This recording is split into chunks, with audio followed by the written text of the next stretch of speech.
You have doubtless heard of the Beryl Coronet. One of the most precious public possessions of the Empire. Precisely. He opened the case, and there, embedded in soft, flesh-colored velvet, lay the magnificent piece of jewellery which he had named. There are 39 enormous beryls, and the price of the gold chasing is incalculable. The lowest estimate would put the worth of the coronet at double the sum which I have asked. I am prepared to leave it with you as my security. Welcome to Meteoread Audiobooks, your best companion, where classic tales are brought to life like never before.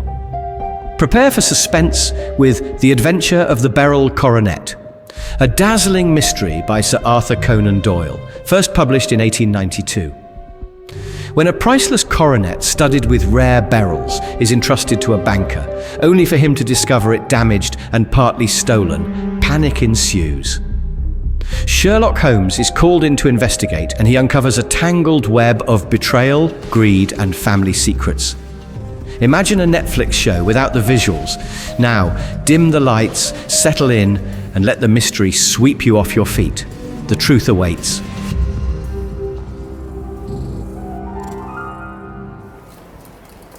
"Holmes," said I, as I stood one morning in our bow window looking down the street, "here is a madman coming along.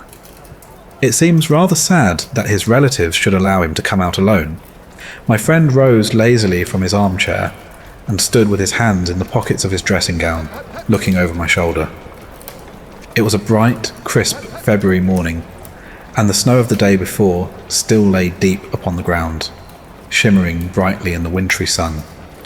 Down the centre of Baker Street, it had been ploughed into a brown, crumbly band by the traffic, but at either side, and on the heaped-up edges of the footpaths, it still lay as white as when it fell.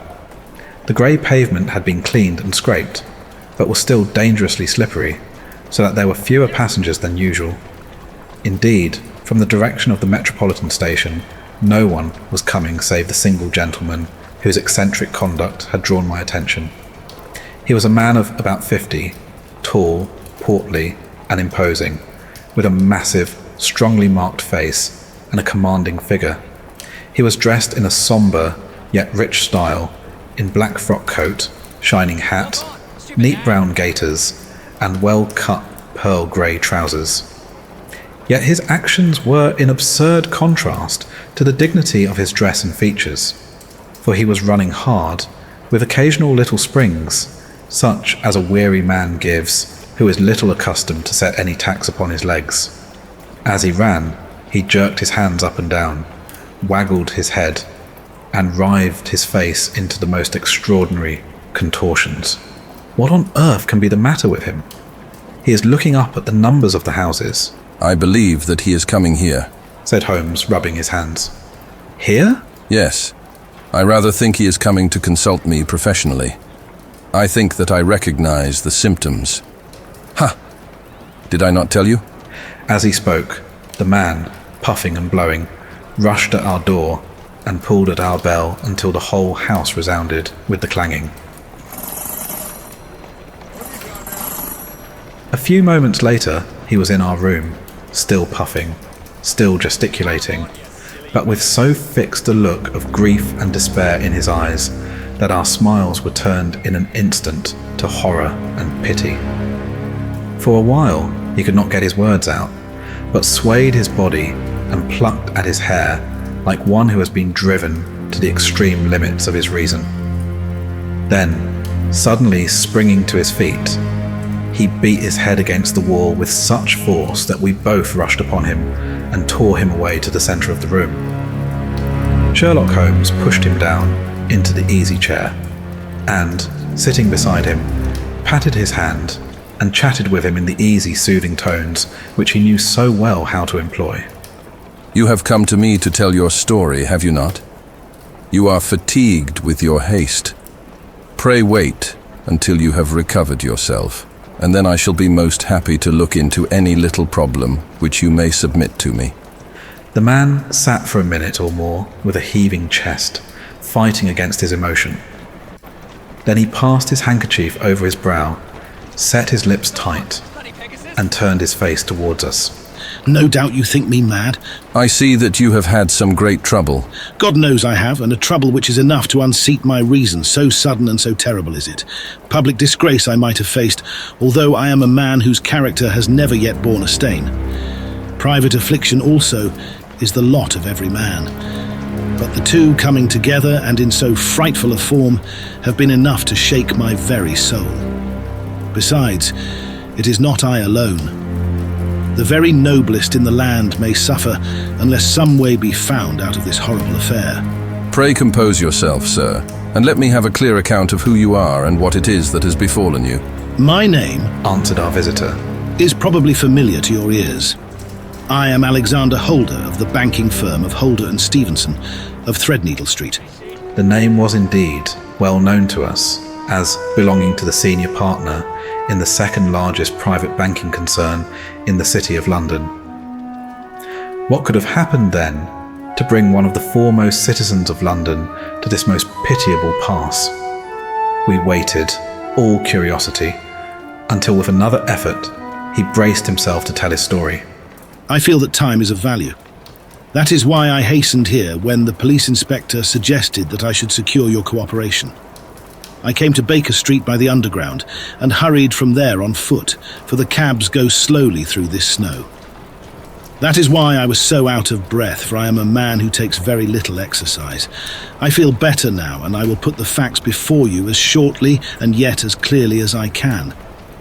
It is, of course, well known to you that in a successful banking business as much depends upon our being able to find remunerative investments for our funds, as upon our increasing our connection and the number of our depositors. One of our most lucrative means of laying out money is in the shape of loans, where the security is unimpeachable. We have done a good deal in this direction during the last few years, and there are many noble families to whom we have advanced large sums upon the security of their pictures, libraries, or plate. Yesterday morning I was seated in my office at the bank when a card was brought in to me by one of the clerks. I started when I saw the name, for it was that of none other than, well, perhaps even to you I'd better say no more than that it was a name which is a household word all over the earth, one of the highest, noblest, most exalted names in England. I was overwhelmed by the honour and attempted, when he entered, to say so, but he plunged at once into business with the air of a man who wishes to hurry quickly through a disagreeable task. Mr. Holder, said he, I have been informed that you are in the habit of advancing money. The firm does so when the security is good, I answered. It is absolutely essential to me that I should have £50,000 at once. I could, of course, borrow so trifling a sum 10 times over from my friends, but I much prefer to make it a matter of business and to carry out that business myself. In my position, you can readily understand that it is unwise to place oneself under obligations. For how long, may I ask, do you want this sum? Next Monday I have a large sum due to me, and I shall then most certainly repay what you advance, with whatever interest you think it right to charge. But it is very essential to me that the money should be paid at once. I should be happy to advance it without further parley from my own private purse, were it not that the strain would be rather more than it could bear. If, on the other hand, I am to do it in the name of the firm, then in justice to my partner I must insist that even in your case every business-like precaution should be taken. I should much prefer to have it so, said he, raising up a square black morocco case which he had laid beside his chair. You have doubtless heard of the Beryl Coronet. One of the most precious public possessions of the Empire. Precisely. He opened the case, and there, embedded in soft, flesh-coloured velvet, lay the magnificent piece of jewellery which he had named. There are 39 enormous beryls, and the price of the gold chasing is incalculable. The lowest estimate would put the worth of the coronet at double the sum which I have asked. I am prepared to leave it with you as my security. I took the precious case into my hands and looked in some perplexity from it to my illustrious client.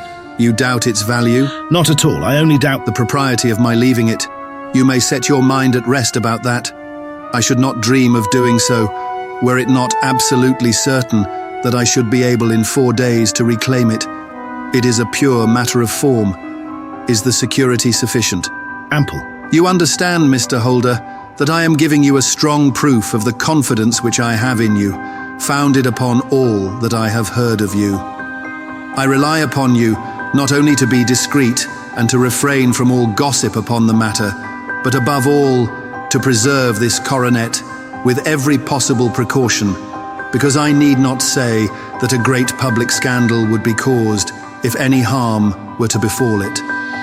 Any injury to it would be almost as serious as its complete loss, for there are no Beryls in the world to match these, and it would be impossible to replace them. I leave it with you, however, with every confidence, and I shall call for it in person on Monday morning. Seeing that my client was anxious to leave, I said no more, but calling for my cashier, I ordered him to pay over £50,000. When I was alone once more, however, with the precious case lying upon the table in front of me, I could not but think with some misgivings of the immense responsibility which it entailed upon me. There could be no doubt that, as it was a national possession, a horrible scandal would ensue if any misfortune should occur to it. I already regretted having ever consented to take charge of it. However, it was too late to alter the matter now, so I locked it up in my private safe and turned once more to my work. When evening came, I felt that it would be an imprudence to leave so precious a thing in the office behind me. Bankers' safes had been forced before now, and why should not mine be? If so, how terrible would be the position in which I should find myself. I determined, therefore, that for the next few days I would always carry the case backward and forward with me, so that it might never be really out of my reach. With this intention, I called a cab and drove out to my house at Streatham, carrying the jewel with me. I did not breathe freely until I had taken it upstairs and locked it in the bureau of my dressing room.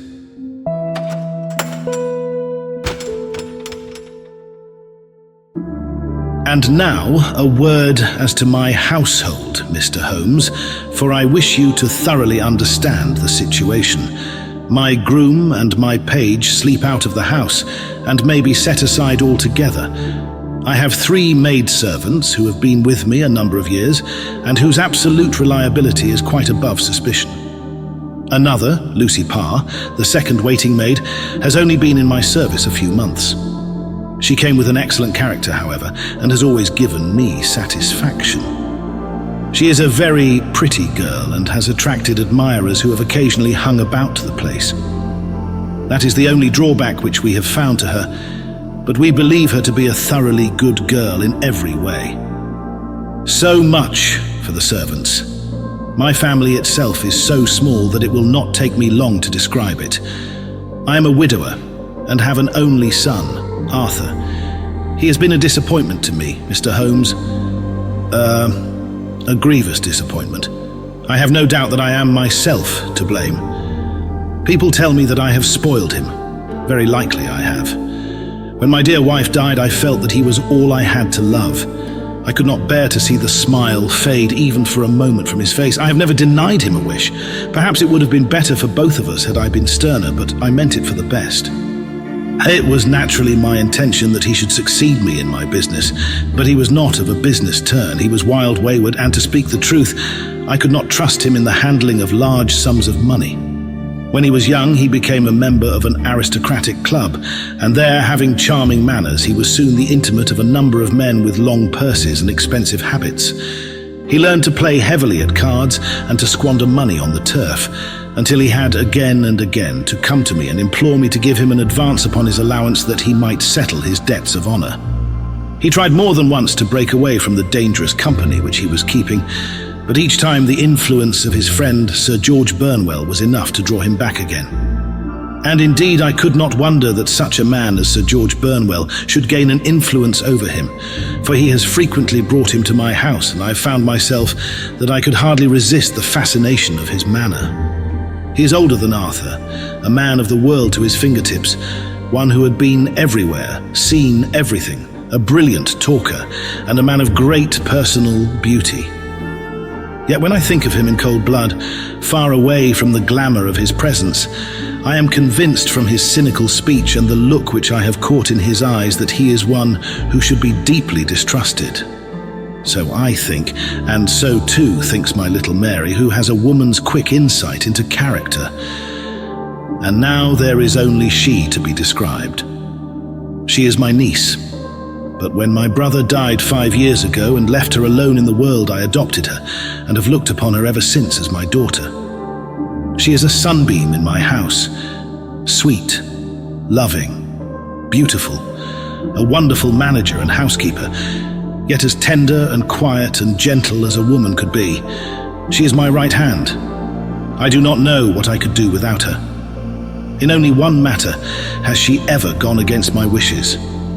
Twice my boy has asked her to marry him, for he loves her devotedly, but each time she has refused him. I think that if anyone could have drawn him into the right path, it would have been she, and that his marriage might have changed his whole life. But now, alas, it is too late. Forever too late. Now, Mr. Holmes, you know the people who live under my roof, and I shall continue with my miserable story. When we were taking coffee in the drawing room that night after dinner, I told Arthur and Mary my experience, and of the precious treasure which we had under our roof, suppressing only the name of my client. Lucy Parr, who had brought in the coffee, had, I am sure, left the room, but I cannot swear that the door was closed. Mary and Arthur were much interested and wished to see the famous coronet, but I thought it better not to disturb it. Where have you put it? Asked Arthur. In my own bureau. Well, I hope to goodness the house won't be burgled during the night. It is locked up. Ha ha! Oh, any old key will fit that bureau. When I was a youngster, I've opened it myself with the key of the box-room cupboard. He often had a wild way of talking, so that I thought little of what he said. He followed me to my room, however, that night with a very grave face. Look here, Dad, said he with his eyes cast down. Can you let me have £200? No, I cannot. I've been far too generous with you in money matters. You have been very kind, but I must have this money, or else I can never show my face inside the club again. And a very good thing, too. Yes, but you would not have me leave it a dishonoured man. I could not bear the disgrace. I must raise the money in some way, and if you will not let me have it, then I must try other means. I was very angry, for this was the third demand during the month. You shall not have a farthing from me, I cried, on which he bowed and left the room without another word. When he was gone, I unlocked my bureau, made sure that my treasure was safe, and locked it again. Then I started to go round the house to see that all was secure, a duty which I usually leave to Mary, but which I thought it well to perform myself that night. As I came down the stairs, I saw Mary herself at the side window of the hall, which she closed and fastened as I approached. "Tell me, Dad," said she, looking, I thought, a little disturbed. "did you give Lucy, the maid, leave to go out tonight?" Certainly not. "She came in just now by the back door. I have no doubt that she has only been to the side gate to see someone, but I think that it is hardly safe and should be stopped." Okay, you must speak to her in the morning, or I will if you prefer it. Are you sure that everything is fastened? "Quite sure, Dad." Then good night. I kissed her and went up to my bedroom again, where I was soon asleep. I am endeavouring to tell you everything, Mr. Holmes, which may have any bearing upon the case, but I beg that you will question me upon any point which I do not make clear. On the contrary, your statement is singularly lucid. I come to a part of my story now in which I should wish to be particularly so. I am not a very heavy sleeper, and the anxiety in my mind tended, no doubt, to make me even less so than usual. About 2 in the morning, then, I was awakened by some sound in the house. It had ceased ere I was wide awake, but it had left an impression behind it, as though a window had gently closed somewhere. I lay listening with all my ears. Suddenly, to my horror, there was a distinct sound of footsteps moving softly in the next room. I slipped out of bed, all palpitating with fear, and peeped round the corner of my dressing-room door. "Arthur! You villain, you thief! How dare you touch that coronet?" The gas was half up as I had left it, and my unhappy boy, dressed only in his shirt and trousers, was standing beside the light, holding the coronet in his hands. He appeared to be wrenching at it, or bending it with all his strength. At my cry, he dropped it from his grasp and turned as pale as death. I snatched it up and examined it. One of the gold corners, with 3 of the beryls in it, was missing. "You blackguard!" I shouted, beside myself with rage. "You have destroyed it! You have dishonoured me forever! Where are the jewels which you have stolen? Stolen? Yes, thief! I roared, shaking him by the shoulder. There are none missing. There cannot be any missing. There are 3 missing, and you know where they are. Must I call you a liar as well as a thief? Did I not see you trying to tear off another piece? You have called me names enough. I will not stand it any longer. I shall not say another word about this business since you have chosen to insult me. I will leave your house in the morning and make my own way in the world. You shall leave it in the hands of the police. I shall have this matter probed to the bottom. You shall learn nothing from me, said he with a passion such as I should not have thought was in his nature. If you choose to call the police, let the police find what they can. By this time the whole house was astir, for I had raised my voice in my anger.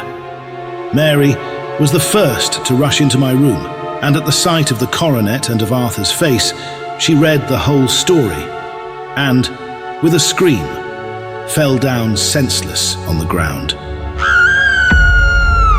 I sent the housemaid for the police and put the investigation into their hands at once. When the inspector and a constable entered the house, Arthur, who had stood sullenly with his arms folded, asked me whether it was my intention to charge him with theft. I answered that it had ceased to be a private matter but had become a public one since the ruined coronet was national property. I was determined that the law should have its way in everything. At least, you will not have me arrested at once. It would be to your advantage, as well as mine, if I might leave the house for 5 minutes. That you may get away, or perhaps that you may conceal what you have stolen, said I. And then, realizing the dreadful position in which I was placed, I implored him to remember that not only my honor but that of one who was far greater than I was at stake, and that he threatened to raise a scandal which would convulse the nation. He might avert it all if he would but tell me what he had done with the 3 missing stones. You may as well face the matter. You have been caught in the act, and no confession could make your guilt more heinous if you but make such reparation as is in your power. By telling us where the Beryls are, all shall be forgiven and forgotten. Keep your forgiveness for those who ask for it, he answered, turning away from me with a sneer. I saw that he was too hardened for any words of mine to influence him. There was but one way for it. I called in the inspector and gave him into custody. A search was made at once, not only of his person, but of his room and of every portion of the house where he could possibly have concealed the gems. But no trace of them could be found, nor would the wretched boy open his mouth for all our persuasions and our threats. This morning he was removed to a cell, and I, after going through all the police formalities, have hurried round to you to implore you to use your skill in unravelling the matter. The police have openly confessed that they can at present make nothing of it. You may go to any expense which you think necessary. I have already offered a reward of £1,000. My God, what shall I do? I have lost my honour, my gems, and my son in one night. Oh, what shall I do? He put a hand on either side of his head and rocked himself to and fro, droning to himself like a child whose grief has got beyond words. Sherlock Holmes sat silent for some few minutes, with his brows knitted and his eyes fixed upon the fire. Do you receive much company? None save my partner, with his family and an occasional friend of Arthur's. Sir George Burnwell has been several times lately. No one else, I think. Do you go out much in society? Arthur does. Mary and I stay at home. We neither of us care for it. That is unusual in a young girl. She is of a quiet nature. Besides, she is not so very young. She is 24. This matter, from what you say, seems to have been a shock to her also. Terrible. She is even more affected than I. You have neither of you any doubt as to your son's guilt. How can we have, when I saw him with my own eyes with the coronet in his hands? I hardly consider that a conclusive proof. Was the remainder of the coronet at all injured? Yes, it was twisted. Do you not think, then, that he might have been trying to straighten it? God bless you. You are doing what you can for him and for me, but it is too heavy a task. What was he doing there at all? If his purpose were innocent, why did he not say so? Precisely. And if it were guilty, why did he not invent a lie? His silence appears to me to cut both ways. There are several singular points about the case. What did the police think of the noise which awoke you from your sleep? They considered that it might be caused by Arthur's closing his bedroom door. A likely story. As if a man bent on felony would slam his door so as to wake a household. What did they say, then, of the disappearance of these gems? They are still sounding the planking and probing the furniture in the hope of finding them. Have they thought of looking outside the house? Yes, they have shown extraordinary energy. The whole garden has already been minutely examined. Now, my dear sir, is it not obvious to you now that this matter really strikes very much deeper than either you or the police were at first inclined to think? It appeared to you to be a simple case. To me, it seems exceedingly complex. Consider what is involved by your theory. You suppose that your son came down from his bed, went, at great risk, to your dressing room, opened your bureau, took out your coronet, broke off by main force a small portion of it, went off to some other place, concealed 3 gems out of the 39 with such skill that nobody can find them, and then returned with the other 36 into the room in which he exposed himself to the greatest danger of being discovered. I ask you now, is such a theory tenable? But what other is there? Cried the banker, with a gesture of despair. If his motives were innocent, why does he not explain them? It is our task to find that out. So now, if you please, Mr. Holder, we will set off for Streatham together and devote an hour to glancing a little more closely into details.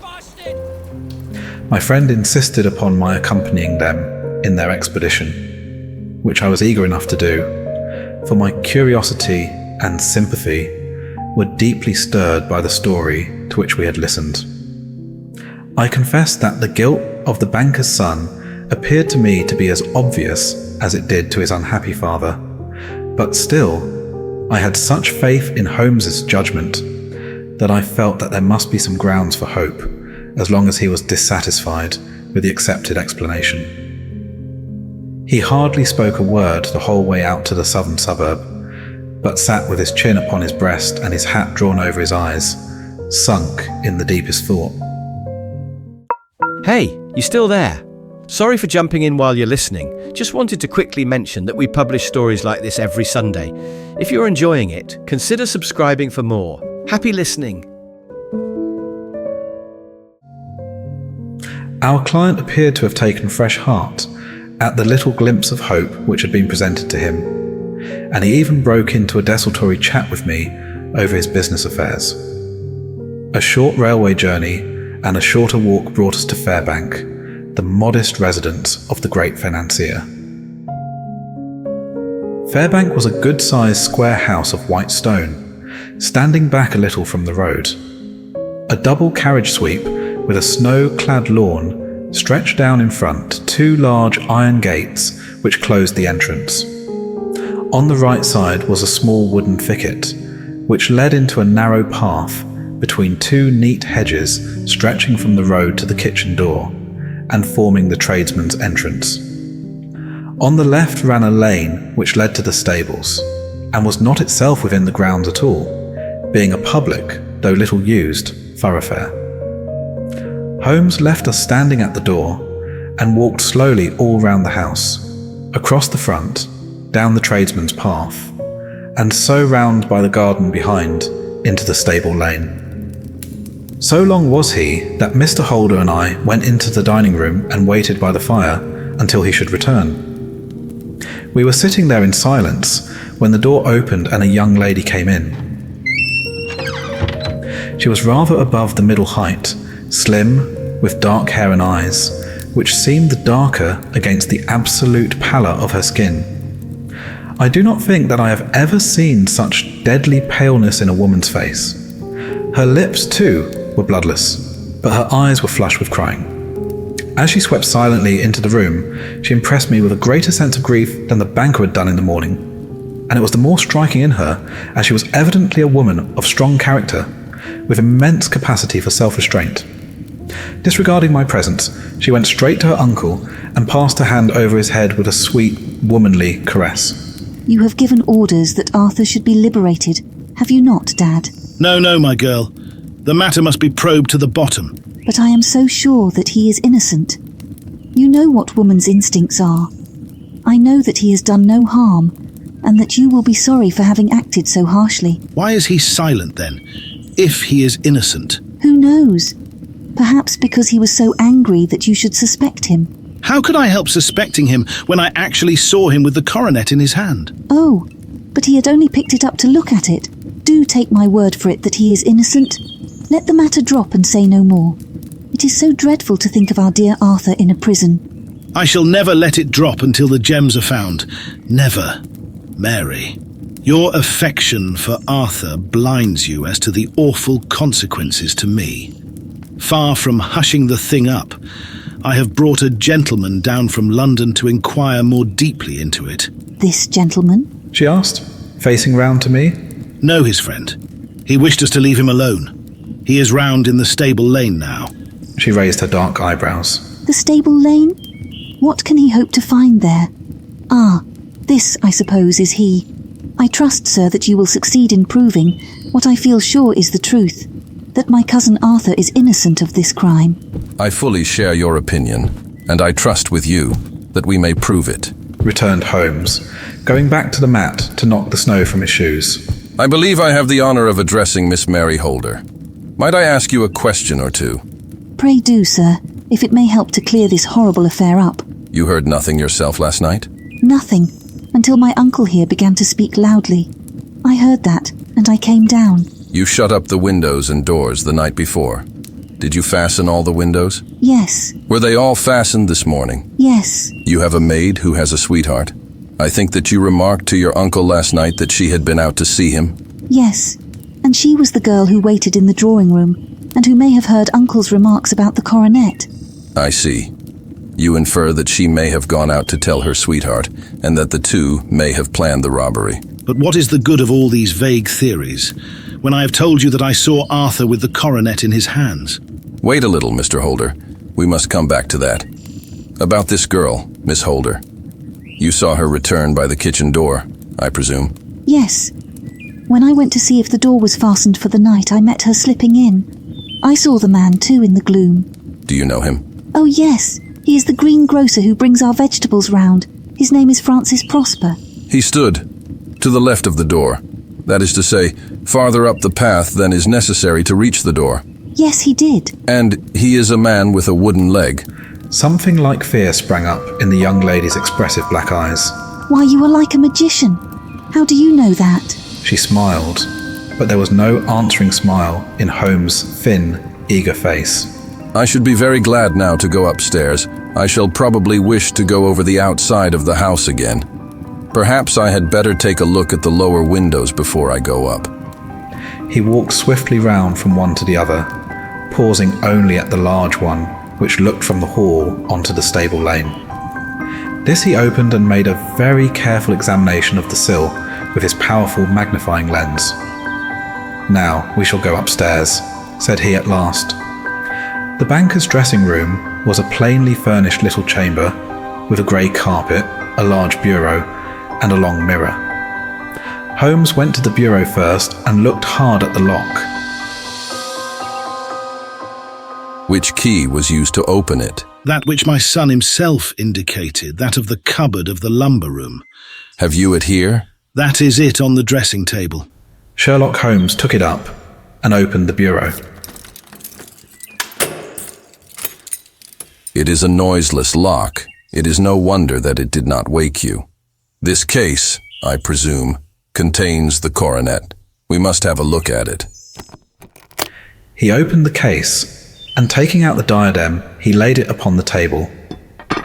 It was a magnificent specimen of the jeweller's art, and the 36 stones were the finest that I have ever seen.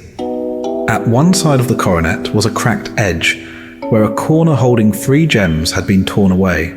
Now, Mr. Holder, here is the corner which corresponds to that which has been so unfortunately lost.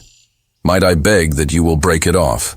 The banker recoiled in horror. I should not dream of trying. Then I will. Holmes suddenly bent his strength upon it, but without result. I feel it give a little, but though I am exceptionally strong in the fingers, it would take me all my time to break it. An ordinary man could not do it. Now, what do you think would happen if I did break it, Mr. Holder? There would be a noise like a pistol shot. Do you tell me that all this happened within a few yards of your bed, and that you heard nothing of it? I do not know what to think. It is all dark to me. But perhaps it may grow lighter as we go. What do you think, Miss Holder? I confess that I still share my uncle's perplexity. Your son had no shoes or slippers on when you saw him? He had nothing on save only his trousers and shirt. Thank you. We have certainly been favored with extraordinary luck during this inquiry, and it will be entirely our own fault if we do not succeed in clearing the matter up. With your permission, Mr. Holder, I shall now continue my investigations outside. He went alone at his own request, for he explained that any unnecessary footmarks might make his task more difficult. For an hour or more he was at work, returning at last with his feet heavy with snow and his features as inscrutable as ever. I think that I have seen now all that there is to see, Mr. Holder. I can serve you best by returning to my rooms. But the gems, Mr. Holmes, where are they? I cannot tell. The banker wrung his hands. I shall never see them again. And my son? You give me hopes? My opinion is in no way altered. Then, for God's sake, what was this dark business which was acted in my house last night? If you can call upon me at my Baker Street rooms tomorrow morning between 9 and 10, I shall be happy to do what I can to make it clearer. I understand that you give me carte blanche to act for you, provided only that I get back the gems, and that you place no limit on the sum I may draw. I would give my fortune to have them back. Very good. I shall look into the matter between this and then. Goodbye. It is just possible that I may have to come over here again before evening. It was obvious to me that my companion's mind was now made up about the case, although what his conclusions were was more than I could even dimly imagine. Several times during our homeward journey, I endeavoured to sound him upon the point, but he always glided away to some other topic, until at last I gave it over in despair. It was not yet 3 when we found ourselves in our rooms once more. He hurried to his chamber and was down again in a few minutes, dressed as a common loafer. With his collar turned up, his shiny, seedy coat, his red cravat, and his worn boots, he was a perfect sample of the class. I think that this should do, said he, glancing into the glass above the fireplace. I only wish that you could come with me, Watson, but I fear that it won't do. I may be on the trail in this matter, or I may be following a will-o'-the-wisp, but I shall soon know which it is. I hope that I may be back in a few hours. He cut a slice of beef from the joint upon the sideboard, sandwiched it between 2 rounds of bread, and thrusting this rude meal into his pocket, he started off upon his expedition. I had just finished my tea when he returned, evidently in excellent spirits, swinging an old elastic-sided boot in his hand. He chucked it down into a corner and helped himself to a cup of tea. I only looked in as I passed. I am going right on. Where to?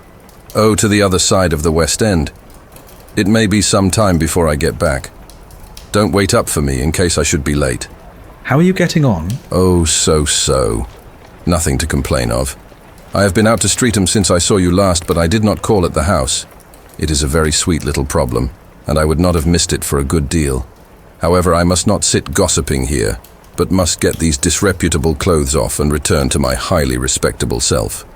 I could see by his manner that he had stronger reasons for satisfaction than his words alone would imply. His eyes twinkled, and there was even a touch of colour upon his sallow cheeks. He hastened upstairs, and a few minutes later I heard the slam of the hall door, which told me that he was off once more upon his congenial hunt. I waited until midnight, but there was no sign of his return, so I retired to my room. It was no uncommon thing for him to be away for days and nights on end when he was hot upon a scent, so that his lateness caused me no surprise. I do not know at what hour he came in, but when I came down to breakfast in the morning, there he was with a cup of coffee in one hand and the paper in the other, as fresh and trim as possible. You will excuse my beginning without you, Watson, but you remember that our client has rather an early appointment this morning. Why? It is after 9 now. I should not be surprised if that were he. I thought I heard a ring. It was indeed our friend the financier. I was shocked by the change which had come over him, for his face, which was naturally of a broad and massive mould, was now pinched and fallen in, while his hair seemed to me at least a shade whiter.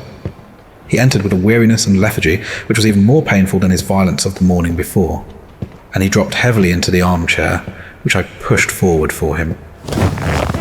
I do not know what I have done to be so severely tried. Only 2 days ago I was a happy and prosperous man without a care in the world. Now I am left to a lonely and dishonoured age. One sorrow comes close upon the heels of another. My niece, Mary, has deserted me. Deserted you? Yes. Her bed this morning had not been slept in. Her room was empty, and a note for me lay upon the hall table. I had said to her last night, in sorrow and not in anger, that if she had married my boy, all might have been well with him. Perhaps it was thoughtless of me to say so. It is to that remark that she refers in this note. My dearest uncle, I feel that I have brought trouble upon you, and that if I had acted differently, this terrible misfortune might never have occurred. I cannot, with this thought in my mind, ever again be happy under your roof, and I feel that I must leave you forever. Do not worry about my future, for that is provided for, and above all, do not search for me, for it will be fruitless labour and an ill service to me. In life or in death, I am ever your loving Mary. What could she mean by that note, Mr. Holmes? Do you think it points to suicide? No, nothing of the kind. It is perhaps the best possible solution. I trust, Mr. Holder, that you are nearing the end of your troubles. Ha! You say so. You have heard something, Mr. Holmes. You have learned something. Where are the gems? You would not think £1,000 apiece an excessive sum for them? I would pay 10. That would be unnecessary. 3,000 will cover the matter, and there is a little reward, I fancy. Have you your checkbook? Here is a pen. Better make it out for £4,000. With a dazed face, the banker made out the required cheque. Holmes walked over to his desk, took out a little triangular piece of gold with 3 gems in it, and threw it down upon the table. You have it. With a shriek of joy, our client clutched it up. I am saved. I am saved. The reaction of joy was as passionate as his grief had been, and he hugged his recovered gems to his bosom. There is one other thing you owe, Mr. Holder, said Sherlock Holmes rather sternly. Oh! He caught up a pen. Name the sum and I will pay it. No, the debt is not to me. You owe a very humble apology to that noble lad, your son, who has carried himself in this matter as I should be proud to see my own son do, should I ever chance to have one. Then it was not Arthur who took them? I told you yesterday, and I repeat today, that it was not. You are sure of it? Then let us hurry to him at once to let him know that the truth is known. He knows it already. When I had cleared it all up, I had an interview with him, and finding that he would not tell me the story, I told it to him, on which he had to confess that I was right, and to add the very few details which were not yet quite clear to me. Your news of this morning, however, may open his lips. For heaven's sake, tell me then, what is this extraordinary mystery? I will do so, and I will show you the steps by which I reached it. And let me say to you first, that which it is hardest for me to say and for you to hear. There has been an understanding between Sir George Burnwell and your niece Mary. They have now fled together. My Mary? Impossible. It is unfortunately more than possible. It is certain. Neither you nor your son knew the true character of this man when you admitted him into your family circle. He is one of the most dangerous men in England, a ruined gambler, an absolutely desperate villain, a man without heart or conscience. Your niece knew nothing of such men. When he breathed his vows to her, as he had done to 100 before her, she flattered herself that she alone had touched his heart. The devil knows best what he said, but at least she became his tool, and was in the habit of seeing him nearly every evening. I cannot and I will not believe it. I will tell you then what occurred in your house last night. Your niece, when you had, as she thought, gone to your room, slipped down and talked to her lover through the window, which leads into the stable lane. His footmarks had pressed right through the snow, so long had he stood there. She told him of the coronet. His wicked lust for gold kindled at the news, and he bent her to his will. I have no doubt that she loved you, but there are women in whom the love of a lover extinguishes all other loves, and I think that she must have been one. She had hardly listened to his instructions when she saw you coming downstairs, on which she closed the window rapidly and told you about one of the servants' escapade with her wooden-legged lover, which was all perfectly true. Your boy, Arthur, went to bed after his interview with you, but he slept badly on account of his uneasiness about his club debts. In the middle of the night, he heard a soft tread pass his door, so he rose and, looking out, was surprised to see his cousin walking very stealthily along the passage until she disappeared into your dressing room. Petrified with astonishment, the lad slipped on some clothes and waited there in the dark to see what would come of this strange affair. Presently she emerged from the room again, and in the light of the passage lamp your son saw that she carried the precious coronet in her hands. She passed down the stairs, and he, thrilling with horror, ran along and slipped behind the curtain near your door, whence he could see what passed in the hall beneath. He saw her stealthily open the window, hand out the coronet to someone in the gloom, and then, closing it once more, hurry back to her room, passing quite close to where he stood, hid behind the curtain. As long as she was on the scene, he could not take any action without a horrible exposure of the woman whom he loved. But the instant that she was gone, he realized how crushing a misfortune this would be for you, and how all-important it was to set it right. He rushed down, just as he was, in his bare feet, opened the window, sprang out into the snow, and ran down the lane, where he could see a dark figure in the moonlight. Sir George Burnwell tried to get away, but Arthur caught him, and there was a struggle between them, your lad tugging at one side of the coronet, and his opponent at the other. In the scuffle, your son struck Sir George and cut him over the eye. Then something suddenly snapped, and your son, finding that he had the coronet in his hands, rushed back, closed the window, ascended to your room, and had just observed that the coronet had been twisted in the struggle and was endeavoring to straighten it when you appeared upon the scene. Is it possible? You then roused his anger by calling him names at a moment when he felt that he had deserved your warmest thanks. He could not explain the true state of affairs without betraying one who certainly deserved little enough consideration at his hands. He took the more chivalrous view, however, and preserved her secret. And that was why she shrieked and fainted when she saw the coronet. Oh my God, what a blind fool I have been. And his asking to be allowed to go out for 5 minutes. The dear fellow wanted to see if the missing piece were at the scene of the struggle. How cruelly I have misjudged him. When I arrived at the house, continued Holmes, I at once went very carefully round it to observe if there were any traces in the snow which might help me. I knew that none had fallen since the evening before, and also that there had been a strong frost to preserve impressions. I passed along the tradesman's path, but found it all trampled down and indistinguishable. Just beyond it, however, at the far side of the kitchen door, a woman had stood and talked with a man, whose round impressions on one side showed that he had a wooden leg.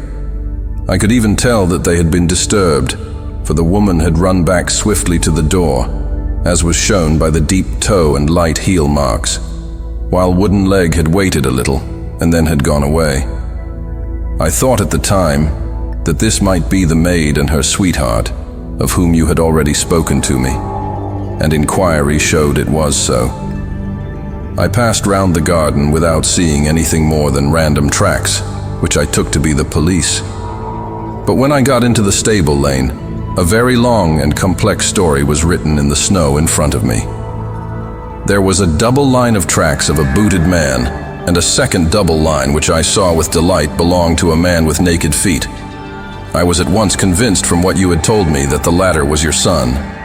The first had walked both ways, but the other had run swiftly, and as his tread was marked in places over the depression of the boot, it was obvious that he had passed after the other. I followed them up, and found they led to the hall window, where Boots had worn all the snow away while waiting. Then I walked to the other end, which was 100 yards or more down the lane. I saw where Boots had faced round, where the snow was cut up as though there had been a struggle, and finally, where a few drops of blood had fallen, to show me that I was not mistaken. Boots had then run down the lane, and another little smudge of blood showed that it was he who had been hurt. When he came to the high road at the other end, I found that the pavement had been cleared, so there was an end to that clue. On entering the house, however, I examined, as you remember, the sill and framework of the hall window with my lens, and I could at once see that someone had passed out. I could distinguish the outline of an instep where the wet foot had been placed in coming in. I was then beginning to be able to form an opinion as to what had occurred. A man had waited outside the window. Someone had brought the gems. The deed had been overseen by your son. He had pursued the thief, had struggled with him. They had each tugged at the coronet, their united strength causing injuries which neither alone could have effected. He had returned with the prize, but had left a fragment in the grasp of his opponent. So far I was clear. The question now was, who was the man, and who was it brought him the coronet? It is an old maxim of mine that when you have excluded the impossible, whatever remains, however improbable, must be the truth. Now I knew that it was not you who had brought it down, so there only remained your niece and the maids. But if it were the maids, why should your son allow himself to be accused in their place? There could be no possible reason. As he loved his cousin, however, there was an excellent explanation why he should retain her secret, the more so as the secret was a disgraceful one. When I remembered that you had seen her at that window, and how she had fainted on seeing the coronet again, my conjecture became a certainty. And who could it be who was her confederate? A lover, evidently. For who else could outweigh the love and gratitude which she must feel to you? I knew that you went out little and that your circle of friends was a very limited one. But among them was Sir George Burnwell. I had heard of him before as being a man of evil reputation among women. It must have been he who wore those boots and retained the missing gems. Even though he knew that Arthur had discovered him, he might still flatter himself that he was safe, for the lad could not say a word without compromising his own family. Well, your own good sense will suggest what measures I took next. I went in the shape of a loafer to Sir George's house, managed to pick up an acquaintance with his valet, learned that his master had cut his head the night before, and finally, at the expense of 6 shillings, made all sure by buying a pair of his cast-off shoes. With these, I journeyed down to Streatham and saw that they exactly fitted the tracks. I saw an ill-dressed vagabond in the lane yesterday evening. Precisely. It was I. I found that I had my man, so I came home and changed my clothes. It was a delicate part which I had to play then, for I saw that a prosecution must be avoided to avert scandal, and I knew that so astute a villain would see that our hands were tied in the matter. I went and saw him. At first, of course, he denied everything, but when I gave him every particular that had occurred, he tried to bluster and took down a life-preserver from the wall. I knew my man, however, and I clapped a pistol to his head before he could strike. Then he became a little more reasonable. I told him that we would give him a price for the stones he held, £1,000 apiece. That brought out the first signs of grief that he had shown. "Why, dash it all," said he, "I've let them go at 600 for the 3. I soon managed to get the address of the receiver who had them, on promising him that there would be no prosecution. Off I set to him, and after much chaffering I got our stones at £1,000 apiece. Then I looked in upon your son, told him that all was right, and eventually got to my bed about 2 o'clock, after what I may call a really hard day's work." A day which has saved England from a great public scandal, said the banker, rising. Sir, I cannot find words to thank you, but you shall not find me ungrateful for what you have done. Your skill has indeed exceeded all that I have heard of it, and now I must fly to my dear boy to apologize to him for the wrong which I have done him. As to what you tell me of poor Mary, it goes to my very heart. Not even your skill can inform me where she is now. "I think that we may safely say," returned Holmes, "that she is wherever Sir George Burnwell is. It is equally certain, too, that whatever her sins are, they will soon receive a more than sufficient punishment.